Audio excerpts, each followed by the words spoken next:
Bonsoir à vous, bienvenue si vous nous rejoignez sur France 24. Il est donc le nouveau visage du pouvoir au Niger.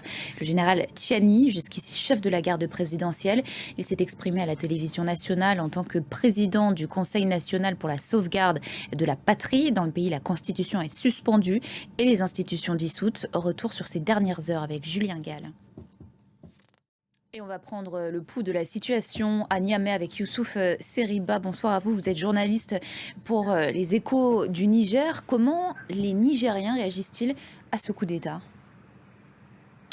Euh, les réactions pour l'instant au niveau de la population, c'est Youssouf Seriba, merci à vous pour ces toutes dernières informations. Le Niger, qui était jusqu'ici l'un des derniers alliés des pays occidentaux dans la région du Sahel dans sa lutte contre le djihadisme, sur place, la présence militaire étrangère semble donc plus que jamais en sursis. On fait le point sur ce dossier avec David Gilberg.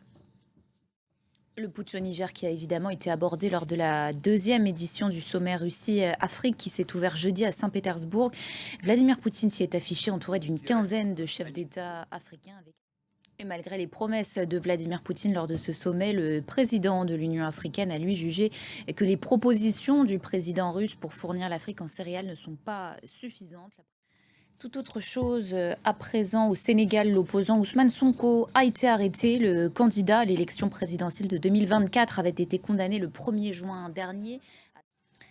Et puis en France, c'est une situation inédite dans l'histoire de la Ve République. Le garde des Sceaux, Éric Dupond-Moretti, sera bientôt jugé par la Cour de justice pour des soupçons de prise illégale d'intérêt lors de sa première vie d'avocat. Une audience qui affaiblit l'institution judiciaire tout entière, selon le syndicat de la magistrature. La première ministre Elisabeth Borne précise que le garde des Sceaux garde malgré tout toute sa confiance. Astrid Mesmorian. Un grand événement à présent avec le coup d'envoi ce soir des 9e Jeux de la francophonie, une cérémonie à grand spectacle prévue dans l'immense stade des Martyrs de Kinshasa en République démocratique du Congo.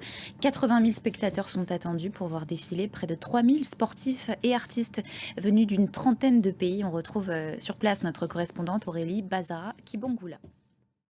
Fin de ce journal, merci pour votre attention. L'info continue sur France 24. À tout à l'heure.